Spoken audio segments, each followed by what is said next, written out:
wabarakatuh. Alhamdulillahirabbil alamin. Arsala rasulahu bil huda wa dinil haqq liyuzhirahu 'ala dini kulli wa kafa billahi syahida. Asyhadu an la ilaha illallah wa asyhadu anna Muhammadan abduhu wa rasuluh la nabiyya ba'dahu. Allahumma shalli wa sallim ala Muhammad wa ala rasulillahi ajma'in. Amma ba'du. Kaum muslimin dan muslimat yang dirahmati Allah. Pada video kali ini kita coba akan membahas tentang akhlak. Sebagaimana yang sering kita dengar, kata akhlak itu sendiri itu merupakan bahasa yang diambil dari bahasa Arab ataupun bahasa Al-Quran, namun diserap menjadi bahasa Indonesia, menjadi bahasa sehari-hari yang kita pakai. Kata akhlak itu merupakan bentuk jamak dari kata khuluqin, ya, khuluqin atau khuluqun menjadi akhlakun. Ya, kalau kita lihat di dalam kamus, kata akhlak bisa bermakna perangai ataupun tingkah laku.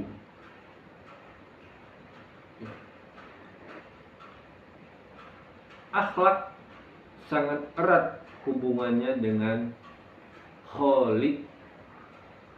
Akhlak sangat erat hubungan antara makhluk dengan kholiq. Ada hubungan antara kholiq dan makhluk, sehingga muncullah akhlak. Jadi kata akhlak itu satu akar kata dengan kata kholiq dan makhluk. Dari hubungan jalinan antara makhluk dengan kholiq muncullah akhlak. Ya. Untuk itu, mari kita bahas satu ayat di dalam Al-Quran. Ya.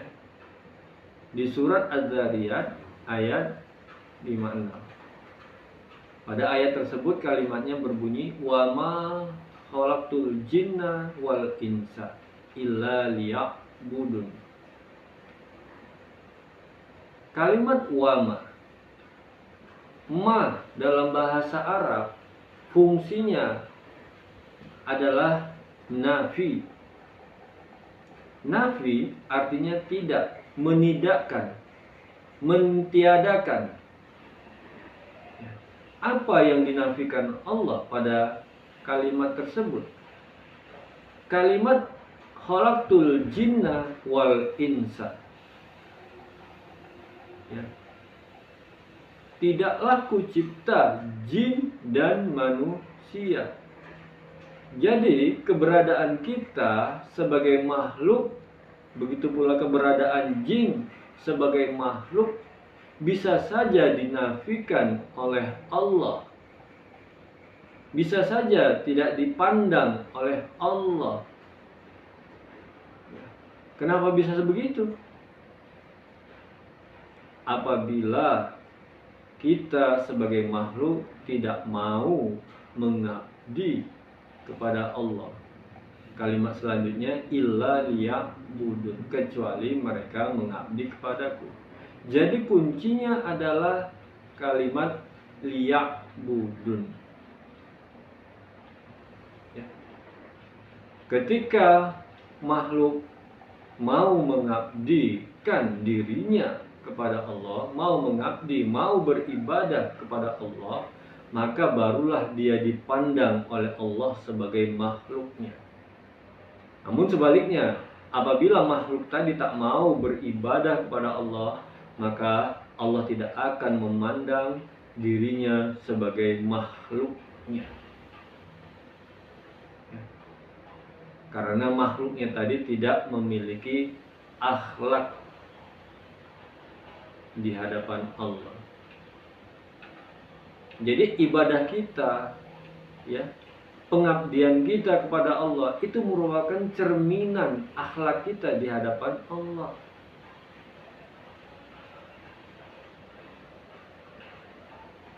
Jadi apabila kita mau dipandang oleh Allah, apabila kita mau diakui oleh Allah sebagai makhluk, maka beribadahlah kita kepada Allah. Liya'budun. Kata liya'budun itu bentuknya fi'il mudhari. Artinya ibadah itu harus dilakukan senantiasa, continue, tidak kadang-kadang. Kalau lagi malas kita malas ibadah, kalau lagi senang kita baru mau ibadah. Tidak seperti itu. Itu namanya suka-suka. Masa kita seperti itu akhlak kita di hadapan Allah?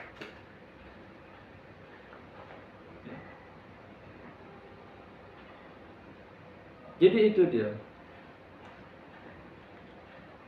Namun dalam kenyataannya sering kita melihat, ya, orang yang terkadang tak peduli dengan perintah Allah. Orang banyak yang tidak peduli dengan kewajibannya sebagai makhluk. Bagaimana kalau sudah seperti ini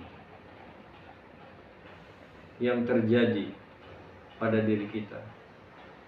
Kalau seandainya ini terjadi pada diri kita, lantas bagaimana kita membangun akhlak kita, etika kita di hadapan Allah?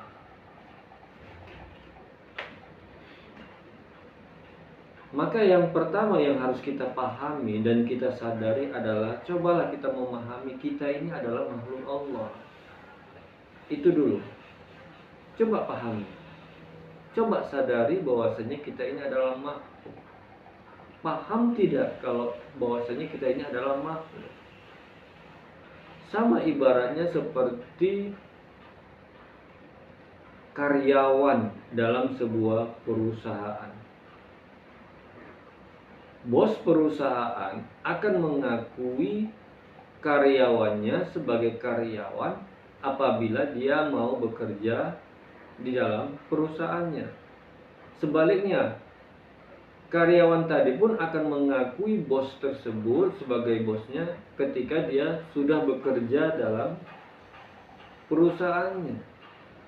Adanya saling pengakuan antara karyawan dengan bos tadi dikarenakan adanya ikatan kerja. Begitu pula dengan kita, adanya saling pengakuan antara kita dengan Allah apabila kita mau beribadah kepada Allah. Maka sadarilah dalam diri kita bahwasanya kita ini adalah makhluk. Ketika kita sudah paham kita adalah seorang makhluk, maka kita tahu akan kewajiban kita. Ketika kita sadar kita adalah seorang pegawai atau karyawan, maka kita akan sadar akan kewajiban kita sebagai seorang karyawan. Kita tahu apa yang harus kita lakukan dalam perusahaan tersebut. Apa pekerjaan yang akan kita lakukan dalam perusahaan tersebut? Kita sadar, kita sudah tahu. Seperti itulah untuk membangun akhlak kita sebagai seorang makhluk. Berangkat dari situ. Kalau saja kita nggak menyadari ini, maka sulit bagi kita untuk membangun akhlak tadi.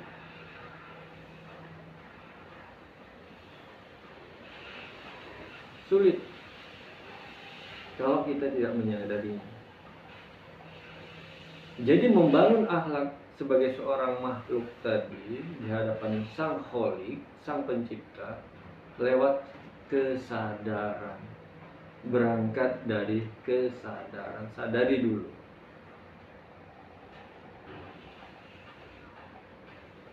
Untuk menjadi orang yang berakhlak pun kita juga butuh ilmu. Terkadang ada orang yang seakan-akan berakhlak, tapi karena dia tidak memiliki ilmu, jadi nampak seperti orang yang tak berakhlak. Seperti contoh, sering saya melihat saat saya pergi ke masjid, mau melakukan sholat di masjid, banyak orang yang saya lihat berlalu lalang di depan orang yang sedang sholat. Apakah orang ini disebut orang yang berakhlak? Apakah dengan jalan nunduk-nunduk di depan orang yang sedang sholat itu sudah menunjukkan bahwasanya dia itu sudah berakhlak? Salah. Orang yang seperti itu tidak berakhlak, tidak beretika. Ya. Harusnya dia lakukan penggalian ilmu. Harusnya dia menuntut ilmu, pahami bagaimana adab sholat, pahami bagaimana ketika ada orang yang sedang sholat. Harusnya kita yang sedang sholat ataupun yang mau melakukan sholat, ketika kita tahu bahwasanya saat kita sholat banyak orang yang berlalu lalang, harusnya kita mengadakan sutra sehingga orang yang berlalu lalang tidak menjadi masalah.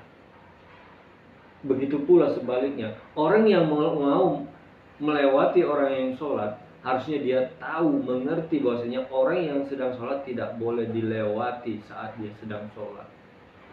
Jadi orang yang sholat dan orang yang mau lewat pun harus sama-sama memiliki ilmu agar nampak bahwasanya dia itu berakhlak.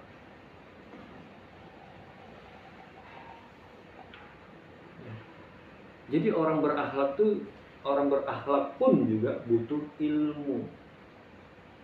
Tanpa ilmu, maka orang tersebut akan nampak tidak memiliki akhlak secara horizontal. Secara vertikal, maka yang harus kita lakukan adalah membangun ibadah sebaik-baik mungkin. Itulah dia kalau kita bicara tentang akhlak sebagai makhluk. Makanya dalam hal ini Rasulullah adalah sebagai suri tauladan yang terbaik buat diri kita. Dialah orang yang memiliki akhlak yang mulia, khuluqin azim. Ya, kenapa? Karena dia berhasil membangun ibadahnya. Ya, dia berhasil mengimplementasikan, menerapkan segala keilmuannya, wahyu yang diterima dari Allah via Jibril. Dia implementasikan dalam kehidupan sehari-harinya sebagai wujud ibadahnya kepada Allah. Maka akhirnya dia pun diakui oleh Allah seorang yang memiliki akhlak yang mulia. Kalau memang kita umat Rasulullah Sallallahu Alaihi Wasallam, maka marilah kita mencontoh bagaimana akhlak dia, bagaimana dia menjalankan, mengimplementasikan ajaran-ajaran Allah dalam kehidupannya sehari-hari. Jadi lebih kurang saya mohon maaf dan kepada Allah saya mohon ampun. Saya akhiri dengan ucapan billahi taufiq wal hidayah. Assalamualaikum warahmatullahi wabarakatuh.